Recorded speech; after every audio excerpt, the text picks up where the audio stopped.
So you guys want a drink? Alright, you guys want some whiskey or some water? I want some water, please. Okay. It's been a Let me top you off, son.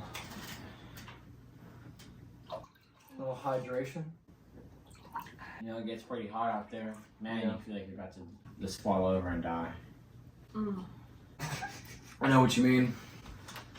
This war was brutal. It was. Can't believe it's over. It feels like we fought forever, you know? Well, I remember the first day it started. 1941, the Japanese bombed Pearl Harbor. You know, we were actually really lucky that day because our important aircraft carriers were out to sea that day. Yeah, we got pretty. That's what they were after in the first place, right? Yeah, they wanted to get rid of it so that we would have less of an advantage. Yeah, we wouldn't be able to fight without those things. Yeah. Yeah, it was honest. It was pretty terrifying how they just swooped in out of nowhere. No like threats or prior notices. Just hey, we're gonna come in and bomb you. We're just gonna destroy you, and you're gonna be the underdog from now on. Yeah. You know, I actually fought at the Battle of Coral Sea. And, you know, our code breakers actually broke one of Japan's most secret code beforehand, so we kind of knew they were coming, so that could help mitigate some of our losses. And it was still a loss, but it was the first naval battle, the first modern naval battle in history, actually. They were moving in to expand their defensive perimeter in the Pacific and just gain more ground. So you'd say information and being able to send that info out to who needs to know it without it getting like broken or like getting translated to help the enemy. You'd say it's pretty important, right? It was a big factor in the war. So yeah, it was important that we broke the code of the Japanese before they attacked because we lost that battle, but it at least helped us But did mitigate. you guys like defeat more? Like you got Yeah, a lot of them.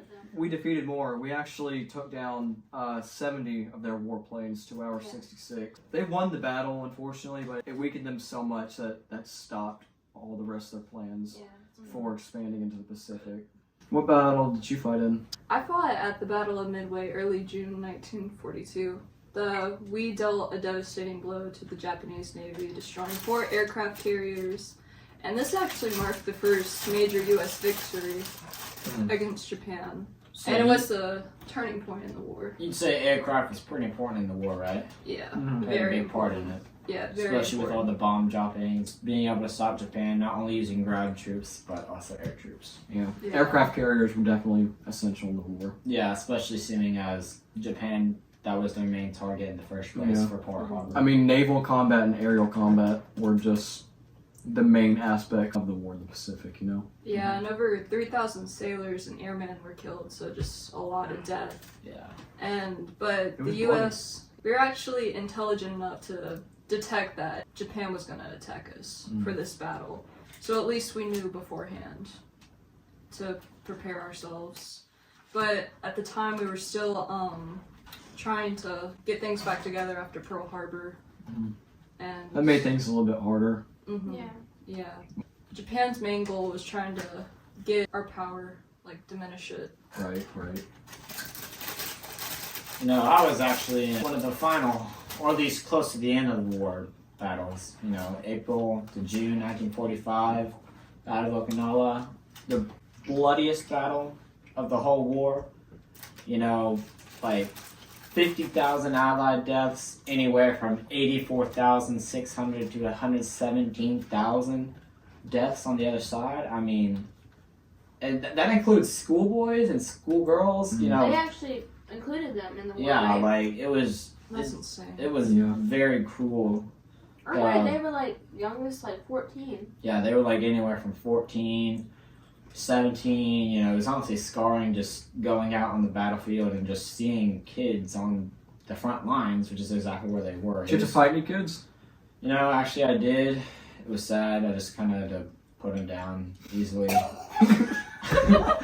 It must be hard to fight kids. They're kids. I mean, Yeah, they don't want to have to kill They kids. can't really. They're not really trained. They were just kind of sent out there, and you know, like it was honestly just pathetic.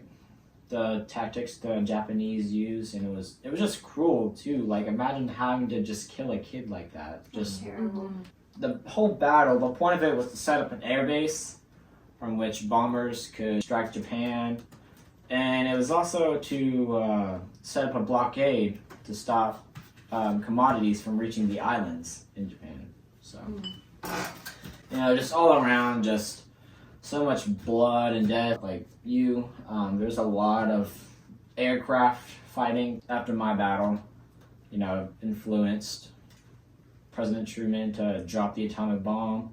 I've heard Americans talking about how they want the Japanese to like beg for mercy. But think about all the innocent civilians. Yeah, think about the children. Yeah, but it really moved the war None of them are on. innocent. It really just messes you up mentally, like how much we were giving up just to be out there, and just like the mental game itself, not even physically, just mentally hearing gunshots and bombs and just fires everywhere. Just all the PTSD. Yeah, and all the disfigured bodies and just dead people everywhere.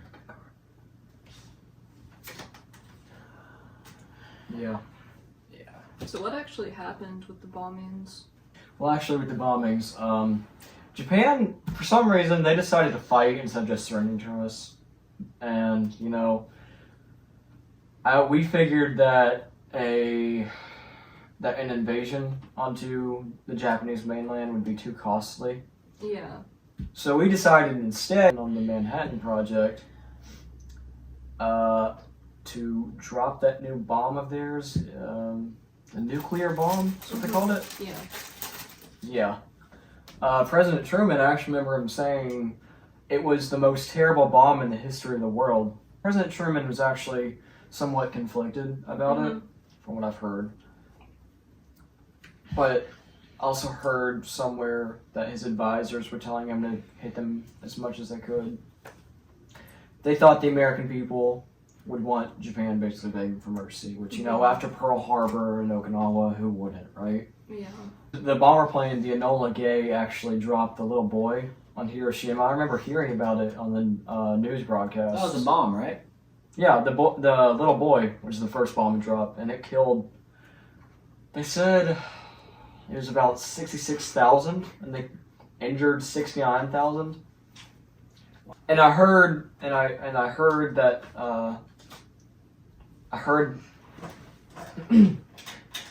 they said that the temperature near the bombs actually reached like 4,500 degrees Fahrenheit. Oh, I've heard terrible stories about the Yeah. people, in People that. like melting and Yeah. Yeah.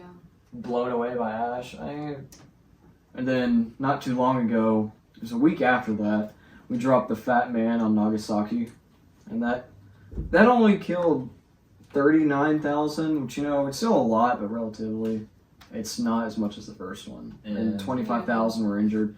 You know, same thing. City was pretty much blown away. People just disfigured all over the place. A lot of destruction. A lot of destruction, you know. But the American people wanted blood. Or at least that's what they think. But they finally surrendered to us. They did finally surrender to us.